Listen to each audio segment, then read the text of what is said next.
नमस्कार साथियों, आपका स्वागत है ज्ञान घर एग्रीकल्चर यूट्यूब चैनल पर। आज हम बात करने जा रहे हैं एक ऐसी फसल के बारे में जो कम लागत में अच्छा मुनाफा देती है, जिसे कम पानी की ज़रूरत होती है और जो पोषण से भरपूर है। जी हाँ, हम बात कर रहे हैं कोदो मिलेट यानी कोदो अनाज की। कोदो एक पारंपरिक फसल है जो भारत में हजारों वर्षों से उगाई जा रही है। यह एक श्री अन्न है यानी स्वास्थ्यवर्धक मोटा अनाज। आज के इस वीडियो में हम कोदो की पूरी खेती के बारे में विस्तार से जानेंगे। मिट्टी, मौसम, बुवाई, सिंचाई, कटाई से लेकर मार्केटिंग तक। कोदो का परिचय और महत्व। कोदो का वैज्ञानिक नाम है आस्पलम स्क्रॉबिक्युलेटम। यह एक मोटा अनाज है जो गर्मी और सूखे में भी अच्छी उपज देता है। पोषण की बात करें तो यह फाइबर में भरपूर है, आयरन और कैल्शियम का अच्छा स्रोत है और सबसे खास बात, इसका ग्लाइसेमिक इंडेक्स बहुत कम होता है, यानी शुगर के रोगियों के लिए भी फायदेमंद है। कमज़ोर मिट्टी, कम वर्षा वाले क्षेत्रों में कोदो बहुत अच्छे से उगता है। यह जलवायु परिवर्तन के समय में किसानों के लिए एक वरदान की तरह है। जलवायु और मिट्टी की आवश्यकता। कोदो को 25 से 35 डिग्री सेल्सियस तापमान की आवश्यकता होती है। वर्षा अगर 500 से 900 मिलीमीटर के बीच हो तो फसल उत्तम रहती है। यह सूखा सहन कर सकती है, इसलिए वर्षा आधारित खेती के लिए उपयुक्त है। मिट्टी की बात करें तो हल्की दोमट या बलुई मिट्टी सबसे अच्छी होती है।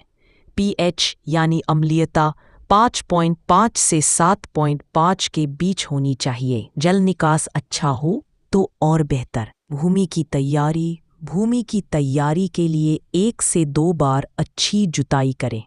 उसके बाद पाटा लगाएं ताकि खेत समतल हो जाए। खरपतवार साफ करें और खेत को अच्छे से तैयार करें।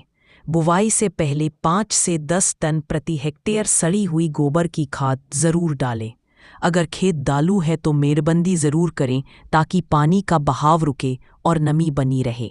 बुवाई का समय, विधि और बीज दर।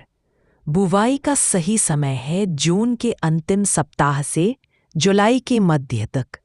कुछ क्षेत्रों में इसे रबी में यानी अक्टूबर-नवंबर में भी बोया जाता है। बुवाई की 2 प्रमुख विधियां हैं, 1 छींटा विधि, 2 कतार विधि। कतार से कतार की दूरी 25 सेंटीमीटर तथा पौधे से पौधे की दूरी 10 सेंटीमीटर रखना चाहिए।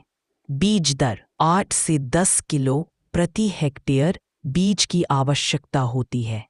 बीजोपचार बहुत ही ज़रूरी है। थायरम या ट्राइकोडर्मा से बीजोपचार करें। खाद एवं उर्वरक प्रबंधन। अगर जैविक खेती कर रहे हैं तो 10 टन प्रति हेक्टेयर गोबर की खाद पर्याप्त है। यदि रासायनिक उर्वरक प्रयोग करना है तो एनपीके अनुपात रखें 40-20-20, आधा नाइट्रोजन बुवाई के समय और 30 दिन बाद टॉप ड्रेसिंग करें। सिंचाई प्रबंधन। कोदो आमतौर पर वर्षा आधारित फसल है, लेकिन अगर सूखा पड़ जाए तो 2 से 3 सिंचाइयाँ ज़रूरी हैं। पहली सिंचाई अंकुरन के बाद, दूसरी फूलाने से पहले तथा तीसरी दाना भरने के समय करनी चाहिए। खरपतवार नियंत्रण। पहले 30 दिन में खरपतवार नियंत्रण बहुत ज़रूरी है। 1 से 2 बार निराई गुड़ाई करें। यदि अधिक खरपतवार हो तो पेंडिमिथालिन या 2,4-D का छिड़काव किया जा सकता है। जैविक खेती में किसान हाथ से निराई या मल्चिंग करें। रोग और कीट नियंत्रण। मुख्य रोग ब्लास्ट, स्मट और पत्ती झुलसा लगता है। उपचार हेतु कार्बेंडाजिम या जैविक ट्राइकोडर्मा का प्रयोग करना चाहिए। हानिकारक कीट शूट फ्लाई तथा स्टेम बोरर फसल को हानि पहुंचाते हैं। इनसे बचाव के लिए नीम तेल या जैविक कीटनाशकों का प्रयोग करना चाहिए। कटाई, उपज और भंडारण। फसल 100 से 120 दिनों में पककर तैयार होती है। जब 80% बालियां पीली हो जाएं, तब कटाई करें। उपज वर्षा आधारित में 12 से 15 क्विंटल प्रति हेक्टेयर, सिंचित में 18 से 20 क्विंटल प्रति हेक्टेयर उपज प्राप्त होती है। भंडारण से पहले दानों को अच्छी तरह सुखा लें, तब जाकर धातु या प्लास्टिक डिब्बों में भरे ठंडी और सूखी जगह में रखें। मूल्य संवर्धन और लाभ। प्रोसेसिंग करें। कोदो अनाज का छिलका निकालें, आटा, फ्लेक्स, कुकीज आदि बनाएं। बिक्री। कोदो की बिक्री सीधे मंडियों में एफपीओज के माध्यम से तथा ऑनलाइन प्लेटफॉर्म पर की जा सकती है। लाभ। लागत कम लगती है, मुनाफा ज़्यादा प्राप्त होता है। जलवायु अनुकूल फसल है, जैविक खेती के लिए उत्तम फसल है।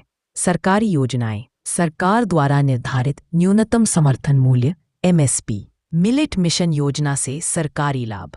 जैविक प्रमाणीकरण योजनाओं से लाभ।